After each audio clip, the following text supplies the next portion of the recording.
Alhamdulillahi Rabbil alamin wa l'aqibatu lil muttaqin wa salatu wa salamu ala rasulihi Muhammad wa ala alihi wa sahbihi ajma'in amma ba'd. Assalamu alaikum wa rahmatullahi wa barakatuh. Hörmətli Xızır TV tamaşaçıları, efirdə İmam Nasiriyyət tapşırığı. Sizdən kelib erişkən soralarını şuşa studiyamızda hazretlərimiz, ustazlarımız bilən cavab tava turan tapşırığı. İndi inşallah andi sorularınız qalğan bolsa, allarını uznayım o imamı sabashka.xazır.ru degan elektron adresqa yollay alасыз. Бүгінгі тапшыруға келгенде, бүгін бізде қонақта Қазанымыздың Қазан Нуры мәчетінің имамы Наил Хазрат Юсупов. Наил Хазрат, ассаламу алейкум ва рахматуллахи ва баракатуху. Ва алейкум ассалам ва рахматуллахи ва баракатуху. Көрібізге сіздіге бик шатбыз, инде иншалла башлап та жибәребез. Мындай сұрау келіп ерішкен, ислам дини бойынша жер шақларны бітіру ярыймы? Подтяжку лица деп әйтілейін русша айтканда. Яғни ниндер я ул хирургия бойынша, я тагын нәрсә бойынша. Ислам дини бойынша біздің тәнебезнең, битебезнең булсын ул кыяфәтен үзгәртү рөхсәт ителә кайбер очракларда. Әйтик, мәсәлән, аның анда ул матур түгел, ул бик ямсыз икән. Менә кайбер вакытта безгә сорау бирәләр, анда борыны мәсәлән ямсыз икән. Ул хатын-кыз, мәсәлән, ул яшь кенә кыз кияүгә чыга алмый. Ул вакытта рөхсәт ителә. Әгәр дә аның шушы битендә берәр нинди загыйфлек бар икән, ул матур түгел икән, шушы әйбниләре, анда хәтта теге операцияна түгел, операция белән дә ясарга аны рөхсәт ителә ислам дине буенча. Әміне мәсәлән кеше мен өзімді матур түгел деп санайым deyip кіне врачларға барып эшлей алам, әллә инде мәсәлән барбыр да казый янына барып яки тагын нәрсә барып аңа менә справка алып килеп күрсәтә, чыннан да бу загыйфлек яки чыннан да менә кияүгә чыга алмый. Шам ялмен гадип кенә китеп бара алмый бит инде ул любой чакта дип әйтик инде. Теләсә кайсы чиракта ул ничек тә булса барыр киңәшләшергә тиешме имамнар белән дип әйтик. Киңәшләшергә тиеш әлбәттә имамнар белән, яисә бик якын кешесе белән үзенең диндә булган, киңәшләшеп күрсәтеп, менә бу әйберемне үзгәртергә телим әле дип. Бүгенге көндә инде бу кызганычка каршы мусульман илләрендә дә без моны күрәбез. Анда менә шушы битләргә, икенче җирләргә операция ясау ни бүгенге көндә бик нык бара. Ул рөхсәт ителә, әмма ләкин менә шушы бер әйбере бар шул менә ни булса, загыйфлеге нидер булса. Без инде әлбәттә ислам дине иң беренче карый шуңа, менә безнең бар табигый матурлыгыбыз. Менә без шуңа зур игътибар бирергә тиешбез. Ул кешенең менә сорау бирүен без бик аңлыйбыз, нинди икәнен. Аннарысын ул бит кайбер кешедә матур килеп чыкмый да, операция менә ясаталар. Аның прям тегениләре шушы битләре, ниләре ямсызрак та килеп чыга кайберсендә. Ул әле төптөгәл дөрес була дип без әйтә алмыйбыз. Анарысын берсендә менә бер кеше шулай ясатты, бер таныш хатын-кыз. Мин аны ширли дип уйладым. Ул ширләми икән. Хатыннан да сормайтым, никах укыган идем, әллә ширли инде, сорарга кирәк кәефен, әллә үпкәләтәләр инде моны гаиләсендә дип. Юк, ул менә элек эшләгән әйберен, шушы әйберләрне битендә нинде элек эшли торган булган, хәзер эшләми икән, шуны гына. Шуңа күрә ул күренә ниндидер ширле кебек, менә безнең бит кирфекләрне дә хатын-кызлар кайберсләре үстерәләр, әллә нәрсәләр эшлиләр, ул кирфекләрне кыя икән, аның да шундый ни бар. Иреннәрне ниту булсын, ул ботокслар булсын, ул икенче әйберләр, ул менә безгә нигә кешенең тәненә, битенә загыйфлек кертә. Шуңа күрә монда бер ни дә юк икән. Ул әйберне ясатмаска кирәк. Әгәр дә инде менә борыны ни икән анда әлбәттә киңәшләшеп, нитеп, ул вакытта рөхсәт ителә. Шундый бер ни бар иде. Инсанда әйтеп үтәм инде. Бер фото интернетта бар иде. Ул егетнең загыйф инде, күзләре ике якка караган, бите дә ниндидер загыйфрак. Һәм аңа шундый теге нәрсәдер пластиналар нәрсәләрне куеп, җыеп нитеп, бер никадәр шулай йөргән ул, авырткан ниткән, әмма ләкин шушы бөтен ниләре әйткәндә, иякләре ниләре, барысы да утырган, күзләре дә туп-туры әйбәт кенә күрә. То есть, менә без әйтәбез, бу вакытта рөхсәт ителә. Барысы да кирдән, ягъни аны тапканда ниндидер бер загыйфлек килеп чыккан. Моннарысын даваланып, менә шундый матур шибәр малай итеп ясап куялар шулай итеп. Бу вакытта рөхсәт ителә. Операциядә кулланылмыйча гына дип әйтик инде, менә нәкъ менә урынга утырту гына инде.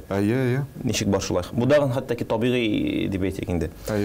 Хәзрәт, икенче сорау, шулай килеп биришкән хөрмәтле тамашачылардан.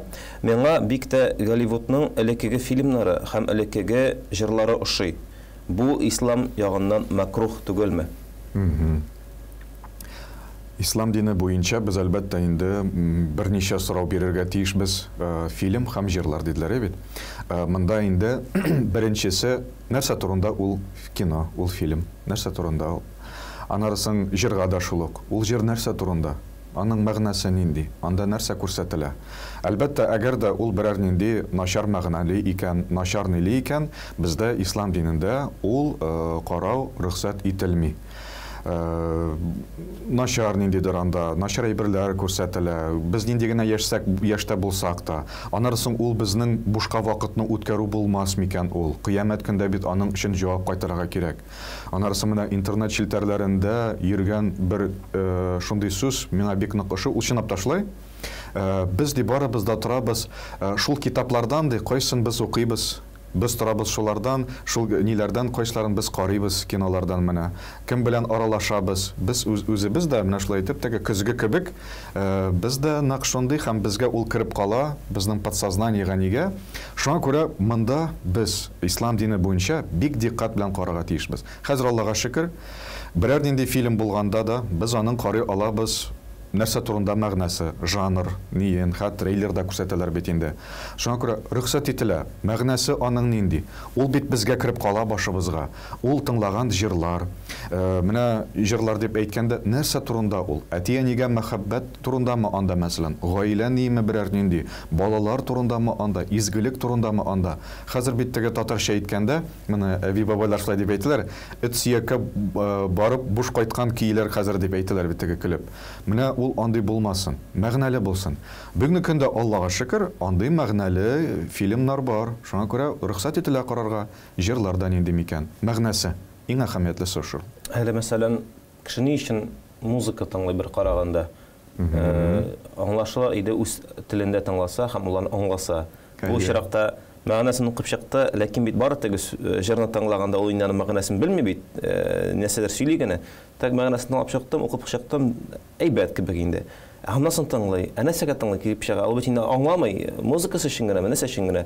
Ул кайбер чакта мине үземә дә шундай теге сорау туа, нәрсә өчен тыңлыйсың син моны? Менә матур. Аңлыйсыңмы? Юк, аңламыйм. Бер нинди теге гыйльми, шундай эстетик яктан бер нинди әйбер алып булмагач, мин үзем доктырап куям, ләкин ничек кенә булмасын, кешеләр төрле. Бу очракта инде шуңа күрә без сезгә сорау биреп, менә шундай җаваплар алабыз хәзрәт. Тулысын әйткәндә, фильм һәм җыр һәм бүтән нәрсә булсын, видео булсын, хәтта булсын ул ниндидер картинка дип әйтик инде, чөнки хәзер нинди генә фотолар, нинди генә картинкалар да юк бит инде. Барыбер без инде аның эчтәлегенә карыйбыз килеп чыгаймы, мәгънәсенә карыйбыз. Гынах турында сөйләнәме яки гаурәтләр күрсәтеләме? Ансы да. Һәм тагы нәрсә дип әйттегез әле? Без инде аның буш вакыт түгелме? Менә шушындай критерийларны без инде истә тотырга тиешбез икән, хөрмәтле тамашачыларыбыз, шушы фильмнарны һәм җырларны тыңлаганда. Алдагы сорау хәзрәт, ислам дине буенча биткә сугу тыела дип әйтелгән, ләкин үзеңне яки калганнарны саклаганда син җинаятьчегә каршы суга алмыйсыңмы яны битенә дип язылган. Чыннан да бар бу хадис. Бу хадис Пәйгамбәрбез саллаллаһу алейхи ва салламның сүзе. Бу китерелә Имам Муслим хадисләре җыентыгында. Бу бик сахих хадис, Коръәннән соң килгән, ул да булса инде икенче мәгълүмат, кайсына без зур игътибар итәргә тиешбез.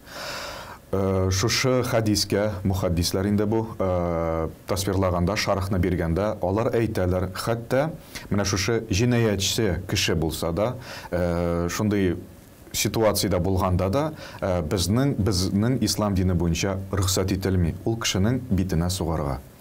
Чөнки бит ул менә шундый Аллаһ Тәгаләнең каршысында инде зур нинуни безнең дә битне кешеләр без биткә карыйбыз, нитәбез һәм ул кешене түбәнсетү була. Мухаддислар нәкъ шулай итеп язалар. Ул түбәнсетүне кешене шулай итеп төшерү, аның менә битенә сугу нитү, җәрәхәтләндерү, шушы битләрен канату, анда сызырту нитүдер. Менә бу әйбер бездә тыелган. Шуңа күрә без сакланырга тиешбез. Бүгенге көндә әлбәттә менә әйтергә кирәк шуны да. Баралар менә мәсәлән бокскадыр, икенче нигәдер, аңа да бит инде сорау бирерләр, ярыймы ул, юкмы ул, шлем белән булса, ни белән булса дип. Ислам дине буенча юк, ул ярамы, ул тыела. Шуңа күрә инде без ничектер сакланырга тиешбез. Бу әйберләрдән сакланырга тиешбез. Биткә сугу. Икенче яктан хәзрәт бөтен әйбер көтмәгәндә килеп чыкты һәм бердән-бер мәсәлән ничектер теге котылу юлы менә шулай биткә ничектер сугып нитеп кенә дип әйтик инде үзен саклаганда гомерен саклаганда дип әйтик инде ярый малайса. Әйе, әгәр дә алай килеп чыкты икән, анда ни юк.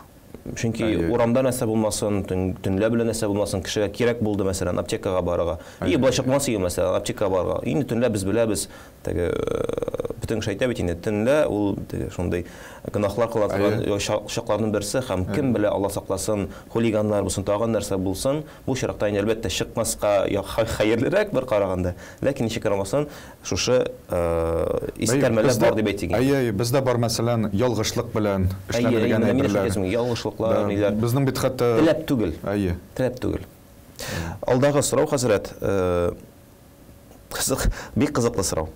Әгәр дә ират абьюзер икән, һәм хатын кызны сукса дип әйтик инде, бу вакытта хатын кыз үзе теләп никахны боза аламы?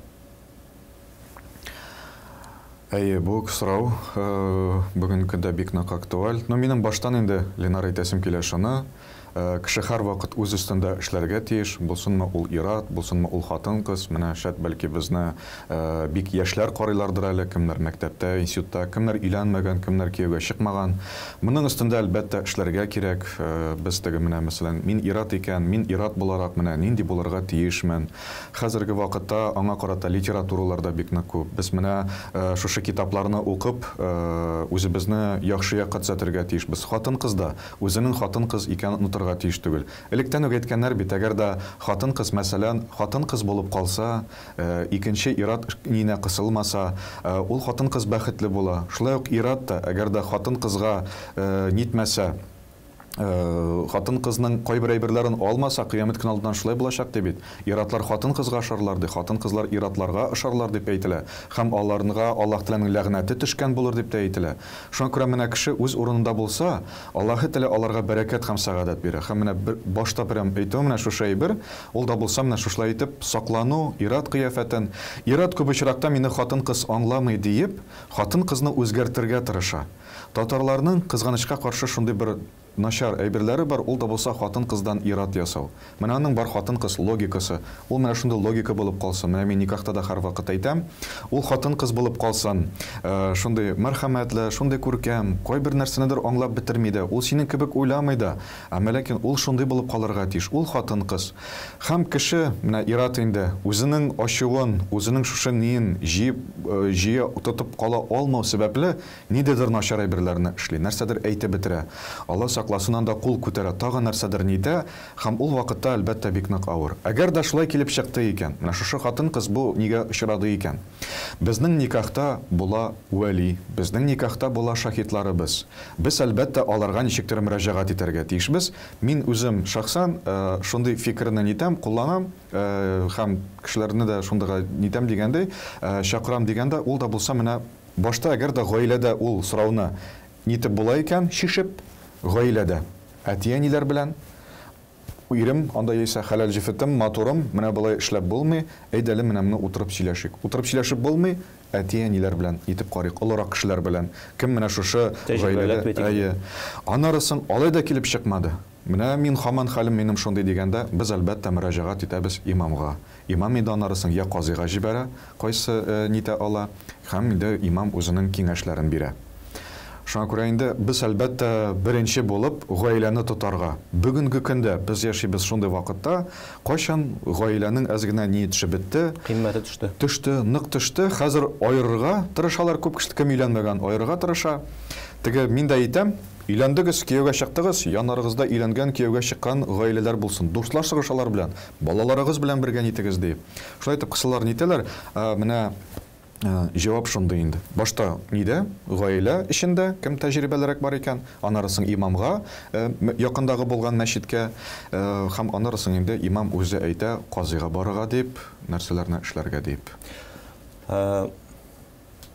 Бер шундый бар иде бит Хади Такташның шигыре. Өйләнгәнче барда матур була, каянчага инде хатын кыйный торган батырлар дип яза ул. Менә бу чыннан да кайдан чыга? Аның турында психологлар үзегезнең тәҗрибә буенча юкмы? Өйрәнгән яки менә инде шундый кешеләр күп килгәннән соң уйлашкан юкмы? Ничек чыннан да ни өчен ират кул күтәрә ала? Ул үзеннән көчсезрәк зат күргәч кул күтәрә ала, миңа бер нәрсә булмый дип уйлыймы? Чөнки, мәсәлән, каршына бер төрле амбалны китереп куйсаң, ул бит кул күтәрергә куркыр иде дигәндәй. Ни өчен кешенең шундый менә әллә инде әйтмешләр, нервлары түзмиме, нәрсә өчен һәм ни өчен ислам менә моны катгы тия менә шул сугуны дип әйтсәң дип итүне, беренче чиратта менә нәкъ менә сөйләшү, утырып сөйләшү юк икән казый. Бездә бит инде алып кыйнау дигән әйбер юк, нәкъ менә утырып сөйләшәсен, аңлашмадыгыз, казыйга киттегез. Өченче кеше. Өченче кеше. Ни өчен менә психологияга дип әйтик инде тормышыбызда кызганыч ки шулай була икән. Уйлап караганыгыз юкмы, өйрәнгәнегез юкмы бу теманы? Булай аралашканда, менә безгә никахны без укыганда да без әйтәбез, без сезгә никахны укыдык, исән сагына торыгыз, сорауларыгыз берәр нинди килеп чыкса, безгә килегез, мөрәҗәгать итегез. Менә үзегезнең имамыгыз белән кем сезгә никахны укыды икән, сез аның белән дуслашырга тырышыгыз, менә аңа балаларның арасында исем куштырга килегез. Һәм дини сорауларыгыз булса, менә аңа сорауларны бирергә була. Миңа күп очракта килгәндә, ул менә иратларны гына алсак, иратларда күбрәк була шундый, аның берәр нинди эше бармау сәбәпле, аның эштә эше бармый. Ул эшләгән эшеннән ни алмый, рәхәтлек алмау сәбәпле, яисә таянышы аның юк, таяныш ул эзли менә үзенә. Шундый энергетический дип әйтгәндә, ниндидер бер авырлыкны сизгәндә, ул иратның менә шулай килеп чыга. Күп очракта минем инде шулай аралашып нитеп дигәндә, шуңа күрә мин күп очракта нәрсә дип әйтәм, үзем дә шуңа әйтәм, мин хәзер нәрсә өчен ачулысың дип, шундый сорау безгә бирергә тиеш. Аны хатыныма мин ачулымы, әллә инде эшкәмәйме? Или үземнең менә нәрсәнедер булдыра алмаган сәбәбемме дип. Теге безнең бар бит әле электән ук инде аны укыйбыз, аны укымаган кеше юктыр инде. Теге Брайан Трейси дигән кеше, ул бит инде үзенә достижение максимума дигән китабында яза, ул да булса үз-үзегезне контрольгә алыгыз дип. Безне ислам динендә шуңа өйрәтә. Үзеңне контрольгә алырга. Так, ачуым чыкты. Нигә минем ачуым чыкты? Так, минем хатыным бик әйбәт, барысы да монда яхшы. Минем менә шушы нием. Яисә чынлап та хатының да микән гаеп. Ул җыелып барды микән, кай вакытта шулай була? Мин аңа динine генә ниттем дә ди, ул миңа кычкырды дип әйтә. Ул аның җыелып барган икән анда.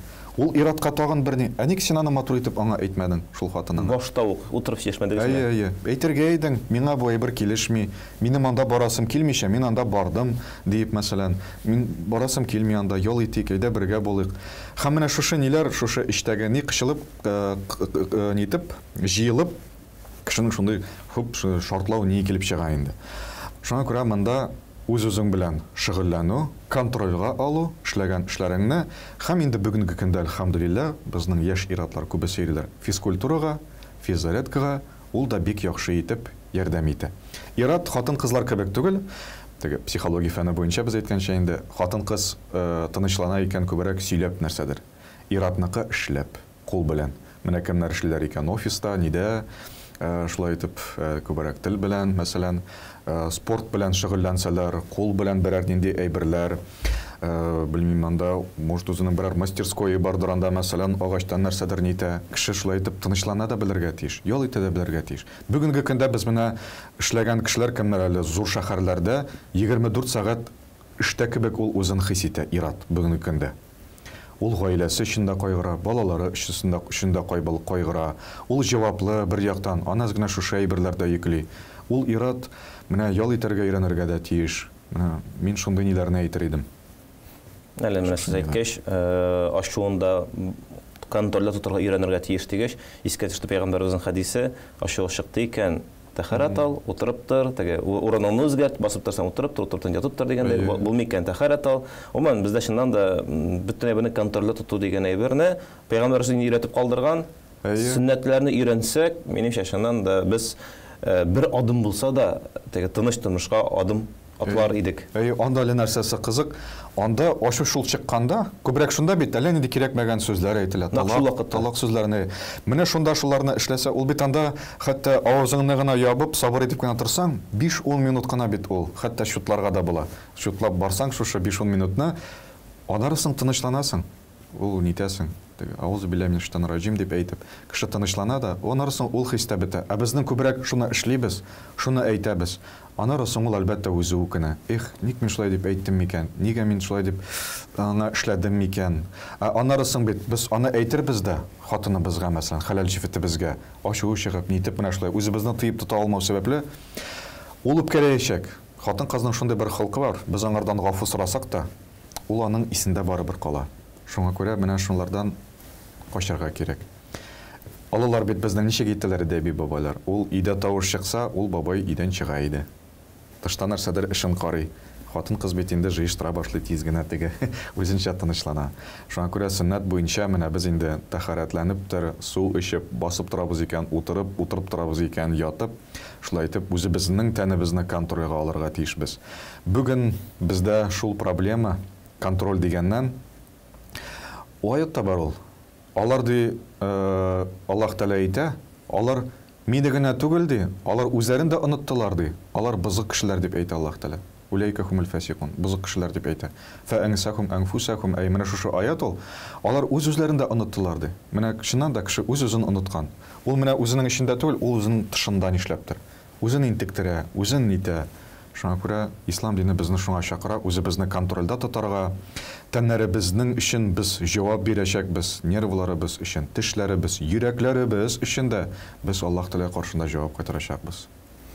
Инде Аллаһ Тәгалә һәрберебезгә дә хәерле ират, хәерле хатын-кыз булып, хәерле гаиләләр курып яшәргә насыйп итсен. Иншалла шулай булсын. Шулай гаиләгә кагылышлы сорау килеп бирешкән. Иншалла бала язгандыр дигән уй туасы килми беренчектә, менә инде әти-әнисе борчылып кына язгандыр, чөнки мондый гаиләләрдән Раббыбыз үзе сакласын. Балага әти-әниләре бик еш талашсалар, нәрсә эшләргә? Чөнки бу балага бик авыр бу гаиләдә яшәргә дип әйтик инде. Һәр вакытта кычкырып торалар, һәр вакыт индер анда сугыш, талаш, хәтта ки Аллам сакласын, теге хатын-кыз ират хатын-кызны кыйный диелгән бу сорауда.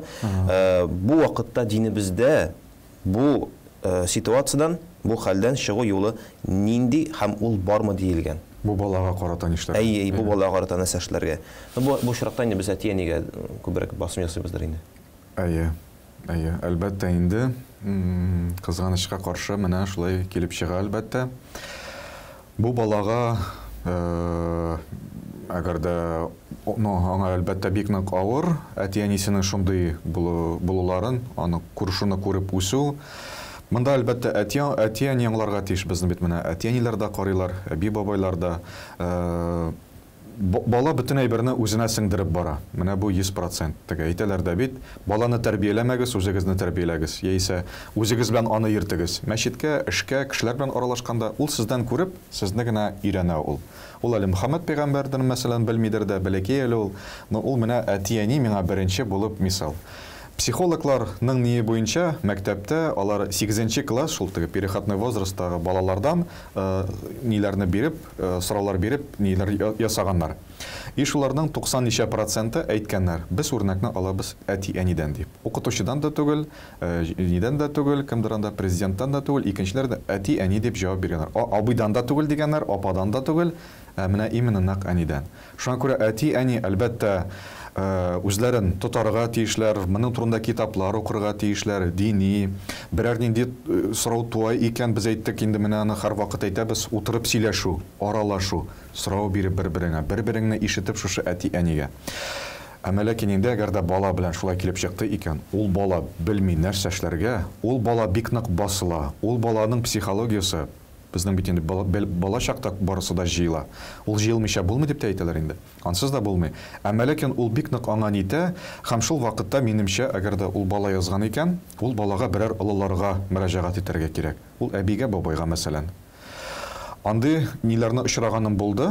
Бер гаилә менә шулай итеп, ничектер аерылышып бергә торып, аның әнисе минем хәлем бик начар диде.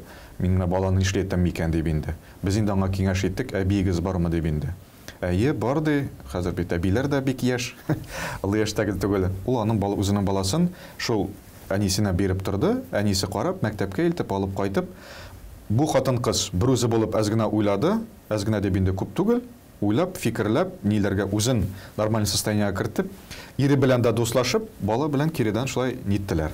Кире кавыштылар. Әйе. Шуңа күрә әгәр дә бала язган икән, әби бабайга әйтергә, әбием, бабаем, миңа аз гына авыррак, что минем әти-әнием талашалар дип, һәм инде ул әби бабай берәр нәрсә шулай итеп нитәләр. Без инде ике сорауны бергә кушалабыз. Алдагы очрак как раз без сөйләшкән идек теге. Шулай әби белән бабай белән кушылып сөйләшеп, булмаса имамга барып, казыйга барып дигән. Анда да шул очракны сөйләп була инде. Тагын шул ук сорау, хәзрәт. Шул ук сорау түгел инде, алдагы сорау. Редакторларыбыз күрәм торам теге бер төрлерәк сорау җыйдылар бу очракта инде.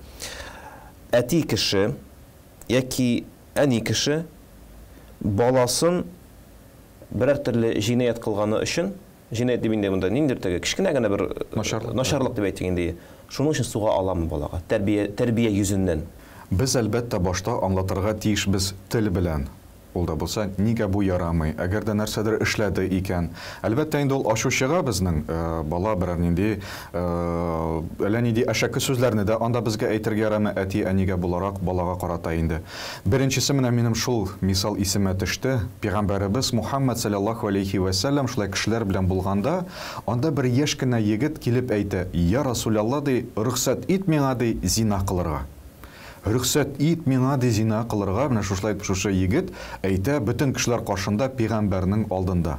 Бу егетнең барысы да авызын ябырга тырышалар. Син пәйгамбәр каршында ник андый әшәке сүзләр әйтәсең диеп, әмәләкин пәйгамбәребез саллаллаху алейхи ва саллям аңа сораулар биреп, аңа аңлата. Ул анда бит мисаллар шулай итеп китерә пәйгамбәр саллаллаху алейхи ва саллям әйтә: "Әгәр дә синең әниең белән берәрсе кылса, сиңа ошар идеме?" Юк, я Расулалла, ди. Апаң белән, юк, я Расулалла. Сеңлең белән, юк, я Расулалла дип, менә шушлай итеп шушы яшь егетне ул уйландырырга чакыра. Һәм ул киткәндә әлбәттә иң яратмаган әйбере дип әйтелә хадистә була нәкъ зина. Азакта пәйгамбәребез саллаллаху алейхи ва саллям аңа дугада кылып куя. Шуңа күрә менә монда бер әйберне генә аңлатып, ул да булса менә шушындый нине шушы егеткә җиткерә ала. Әлбәттә инде аның шахваты бар, аның теләге бар, менә шушы ират ние, аның сорый шушы әйберне, әмәләкин шушы пәйгамбәрнең әйткән саллаллаху алейхи ва саллямның сүзләрен ул кабул итеп менә шулай итеп борылып китә. Икенчедән инде без әлбәттә сезнең белән начар сүз әйтергә тиеш түгелбез. Менә беренчесе ул аңлату, икенчесе начар сүз. Нигә дигәндә, әти-әнинең пәйгамбәребез саллаллаху алейхи ва саллям әйтте, 3 кешенең диде дуга теләге кабул була. Һәм өченче булып ул әйтелә ул хадистә әти-әнинеке дип. Һәм инде монда галимнәрнең бар шундый фикерләре әйтәләр, әти-әни нинди генә кешеләр булсалар да, аларның теләкләре ниләргә балаларына карата кабул була дип. Шуңа күрә без балаларга яхшы әйберне генә сорарга тиешбез. Яхшы әйберне генә аларга әйтергә тиешбез. Мәсәлән, алар мәрхүм булган әнинең бердән бер бүләге кала, вазаны төшереп ваталар аны, мәсәлән, телевизорны әллә ничә 100 меңлекне анда стенага асылып куйган, аны төшереп ваталар, уйнаптыр, нитептер. Менә шул вакытта начар әйберне әйтсәк, колларың кырыса иде, колларыңны тапарга иде, тавышың шул хәтле әшәке ябәле авызыңны дип әйткәндә, менә шу начар сүзләрне әйткәндә, фәрештәләр әйтәләр амин дип. Амин дип. Һәм ул әти-әнинең теләге, начар теләге, ул кабул була. Яисә берсендә мин ишеткән идем, улым ди, син шундый начар ди, синең булачак менә балаларың ди, алар синнән дә начаррак булачаклар дип әйтә. Фәрештәләр әйтәчәкләр амин дип. Нигә? Моны икенче шушы сәбәп булучы, бу дөньяга килүче баланың ул да булса әтисе, әнисе теләп куйдылар чөнки. Шуңа күрә әйтмибез. Өченчедән, пәйгамбәребез саллаллаху алейхи ва саллямның хадисләрдә Абу Даудлар хадисе җыентыгында бу китерелә, ул да булса, әгәр дә балагыз намаз укымаса, намазга басмаса, анда сугу рөхсәт ителә дип әйтелә. Әмәләкин тагында без шушы мөхәддисләргә, шарх кылучыларга, шушы хадисны аңлатучыларга караганда, алар әйтәләр, ул да булса, колга менә булай гына итеп. Ачу йөзеннән генә. Шул итеп менә шушлай итеп сугугына анда әйтелә икән. Искәртү. Әйе. Бу түгел, булай итеп, анда белмим, бокс перчаткалар киеп, әйе, полотенцеләрен бәйләп анда юк, менә шушлай гына итеп. Шул вакытта гына. Әмәләкин ул белергә тиеш, сез менә сезнең ачуыгыз чыккан, һәм сез менә шулай итеп нитмәгә диеп, шушында мәсәлән суктыгыз дип, ул инде әлбәттә китерелә мисалларда, сахабалар турында. Ул менә бар. Әмәләкин тегеләй сугу рөхсәт ителми. Минем Ленар әйтәсем килә шундый бер мисалны. Мин булган идем бер мусульман гаиләсендә. Балалары инде бәләкәй, аларга беренче, икенче класстадыр инде. И кунакка килгәннәр бит инде. Бала ул уйнарга тиеш, ул сикереп йөрергә тиеш. Аны әлбәттә инде хәерлерәк паркка бирә куя җибәреп, ул майда кар буйлап менә сикер йөгер дип теге әйтергә кирәк. Аның ни чыгарга тиеш. Мыларның әтиләре, менә әтиенидән күп әйбер тора. Күп әйбер тора. Иманың әтисе теге кунакка килгәннәр бит алар. Ул бала шаша, анда нәрсәдер селкенә дә, урындыкта, әйберләр дә. Әтисе бер генә карап куйды. Шушылай итеп. Ул бала беренче, икенче класстагы шак җылап җибәрмәде әтисенең каравыннан гына. Менә бу тәрбия нинди. Анда кул күтәрү кирәк булмады. Анда хәтта сүз дә әйтергә кирәкми. Мин шул хәтле гаҗәпләндем. Мин әйтәм, каралы, ничек итеп буларда гаилә корылган. Әтисе менә шулай гына итеп карап куйды. Ул шушы бала караштан аңлады һәм хәтта әзгенә теге дип теге елабрактан итте. И всё, шуның белән тыныч. Тәрбиядә тора күп әйбер. Һәм бездә бар шундый әйбер, буны инде электән үк әйтәләр иде. Теге бер кул күтәрсәң, бала аңа өйрәнә. Һәм һичшиксез әлбәттә ул әгәр дә ират икән. Ул үзе дә кул күтәрәчәк киләчәк. Ансы да бар. Бездә бумеранг дигән әйбер бар. Аны берсе дә ул хакыйкатьне нитмәде, алып куймады. Ансы да бар, дөрес әйтәсез. Инде тамашачыларга искә төшереп бетәсе килә. Хәзрәт менә әйткәннәрдән 3 төрле этап дип әйтгәндә, тел белән әйткәндә дә без беренче очракта аңлатырга тиеш дип әйттегез. Берничектә аны теге порицать итү дип әйткәндә шелтәләү түгел, нәкъ менә аңлату эшен алып бару. Икенче очракта без тел белән берничектә начар сүзләр әйтергә тиеш түгел, чөнки ул бәддага булырга мөмкин, Аллаһ сакласын. Киресенчә без әле бер Имам Насыр тапшыруында бер хәзрәтне шешкәндә әйткән иде ул, безнең татар халкы легилектән яхшы сүзләр белән хәтта ки сүзгәннәр. Иманыңны укытам дигәндә ла илаһа иллаллаһны укытам, ашһаду ла илаһа иллаллаһны укытам, яки анда Коръан хафиз бул дип тә теге кычкырып җибәргәннәр. Кычкырасы килә инде әтисенең, кычкырасы килә инде шул вакытта Коръан хафиз булмала дип теге. Ягъни хәтта ки ул вакытта да дугалар яхшы булсын, чөнки яхшы дугада да, начар дугада фәрештәләр амин дип әйтеп куя дип әйттегез. Әтиянең һәм 3нче вакыт дип әйттек. Әгәр дә хәтта ки кулга җитсә, ул шушылай итеп кул белән сугу искә төшердек. Без теге тезисны ясап куйдык дип әйтик инде. Алдагы сорау: хатын-кызларга бик кыска итеп чәчләрен кисү рөхсәт ителәме, әллә инде бу гынахмы? Монсы бик актуаль сорау. Моны һәр вакыт нитәләр. Һәм сәбәбе дә аның бар. Нигә бу сорауны бирәләр дигәндә, ислам дине буенча әйдәгез җавап бирәбез. Пәйгамбәребез Мухаммад саллаллаһу алейһи ва салламның хатыннары, хәләл җефетләре, алар чәчне кыскарта торган булганнар һәм ул аларның менә шушы нидән, җилкәдән әз генә төшә торган булган. Менә шушыңа хәтле теге бик озын булмаган, кыскарта торган булганнар. Шуңа күрә бу хадистан карап, бу хадисләр сахих, шул Имам Муслим, Имам Бухари хадисләре җыентыгында китерелә. Без әйтәбез, рөхсәт ителә дип, ул ярый дип. Әмма ләкин монда бар берничә әйбер. Иң беренчесе, әлбәттә, ул кеше нигә чәчен кыскарта. Менә ансы да бар. Әгәр дә рөхсәт ителми, әлбәттә, әгәр дә бу иң беренчесе, аның нияте иратлар миңа игътибар итсен дигән ният булса, рөхсәт ителми. Икенчесе, ул әгәр дә берәр үрнәк ала икән, берәр нинди фахиша булган, начар, бузык булган хатын-кыздан үрнәк алу икән, бу гынах. Һәм өченчесе, ул әгәр дә иратларга охшау нияте белән, ул рөхсәт ителми. Әлбәттә, монда бар шундый очраклар, әгәр дә мәсәлән, анда берәр нинди мәсәлән шир икән, анда инде ул чәчләрен шуңардан да тагын да кыскарта ала. Анда белмим, мәсәлән, чәчен дә хәтта кырырга кирәк икән. Ул вакытта әлбәттә рөхсәт ителә, чөнки бу дәвалану нияте белән.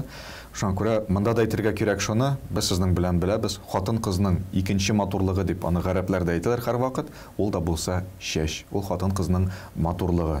Шуңа күрә инде моңа бик нык игътибарлы булырга кирәк.